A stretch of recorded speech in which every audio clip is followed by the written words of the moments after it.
নতুন বছরে হিলি স্থলবন্দরে বাণিজ্য বাড়বে বলে আশা করছেন ব্যবসায়ীরা। আমদানি বাড়ানোর পাশাপাশি রপ্তানিতে গতি ফেরানোর তাগিদ তাদের। এ বিষয়ে বিস্তারিত জানাতে হিলি স্থলবন্দর থেকে যুক্ত হচ্ছেন সহকর্মী সোহেল রানা। সোহেলের সঙ্গে যুক্ত হতে চাই। সোহেল, নতুন বছরে বন্দরের যে আমদানি রপ্তানির গতি সেটি কেমন দেখছেন এবং গতি বাড়ানোর কোনো কার্যক্রম বা কোনো পদক্ষেপ নিচ্ছে কিনা বন্দর কর্তৃপক্ষ জানাবেন।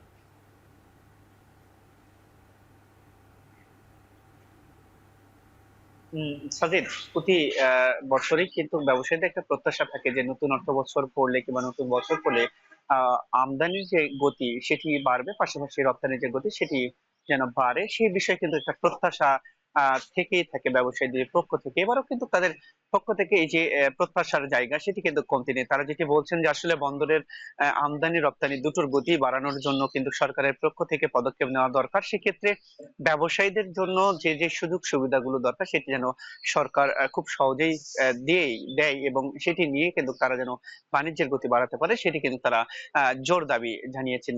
আমাদের সাথে কথা বলে তারা সেটি বলেছেন। এবং আমি আপনাকে একটি জিনিস জানাতে চাই যে বছরের শুরুতে কিন্তু বন্দরে বেশ কিছু পণ্য ভারত থেকে আমদানি হচ্ছে, বিপরীতে কিন্তু ভারতেও বাংলাদেশ থেকে বেশ কিছু পণ্য রপ্তানি হচ্ছে। তার মধ্যে বিশেষ করে যে পণ্যগুলো আমদানি হচ্ছে এখন বেশি পরিমাণ পেঁয়াজ রয়েছে, ভুট্টা রয়েছে, আদা রয়েছে, এছাড়া বিভিন্ন ধরনের ডাল রয়েছে, এবং মশলা জাতীয় আরো বেশ কিছু পণ্য কিন্তু আমদানি হচ্ছে বন্দরে। তবে সেটি বিগত বছরগুলোর তুলনায় অনেকটাই কিন্তু কম, কারণ আমরা দেখেছি বিগত বছরগুলোতে যেখানে 200 থেকে 250 ট্রাক পণ্য আমদানি হতো এই বন্দরে, সেখানে বর্তমানে আমদানির পরিমাণ কমে দাঁড়িয়েছে মাত্র 50 ট্রাকে।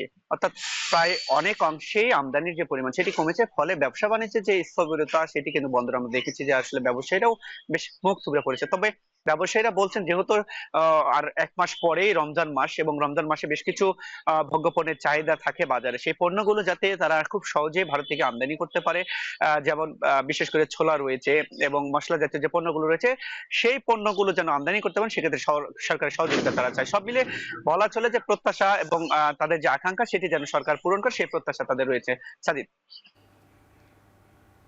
এদিকে বেনাপোল বন্দরে আমাদের সহকর্মী রয়েছেন রিপন হোসেন। সেখানে জানতে চাই যে বেনাপোল বন্দরের গতি কেমন এবং সেখানকার যে আমদানি রপ্তানির প্রক্রিয়া সেটি কেমন চলছে এবং সেই সম্পর্কে আমদানি কমেছে কিনা, আমদানি কমার যে কারণ সেটি একটু বলবেন আপনি।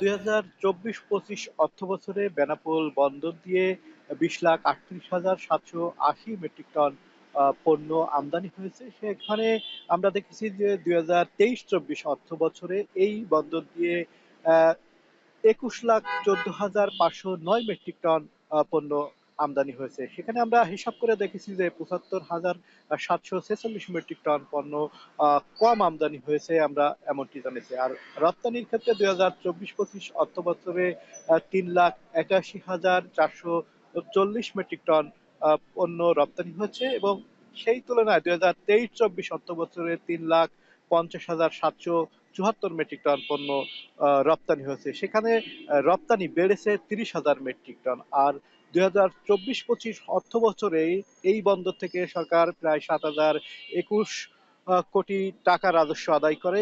সেখানে 2023-24 অর্থ বছরে 6,167 কোটি টাকা রাজস্ব আদায় করে সরকার। এর আগের বছরগুলোতে আমরা দেখেছি যে 5,000 থেকে 6,000 কোটি টাকা পর্যন্ত রাজস্ব আদায় করত সরকার। 2023-24 অর্থ বছরের তুলনায় 2024-25 অর্থ বছরে আমদানি কমার কিছু কারণ রয়েছে, যেহেতু দেশের একটা যে অবস্থা বিরাজ করছে ব্যবসা বাণিজ্যের ক্ষেত্রে, এবং কিছু নিষেধাজ্ঞা রয়েছে পণ্য আমদানির ক্ষেত্রে, রপ্তানির ক্ষেত্রে কিছু সমস্যা রয়েছে, নিষেধাজ্ঞা রয়েছে। সে কারণে বিশেষ করে এই বন্দর থেকে আগে 400 থেকে 500 ট্রাক পণ্য প্রতিদিন আমদানি হতো, সেখানে এখন কমে 200 থেকে 300 ট্রাকে দাঁড়িয়েছে। যারা ব্যবসায়ী রয়েছেন তারা বলছেন অতিরিক্ত শুল্ক আদায়ের কারণে কিন্তু এই কটি বেশি দিতে হচ্ছে। তো সব মিলাই ছিল এখান থেকে আমার কাছে আমদানি রপ্তানির সর্বশেষ খবর।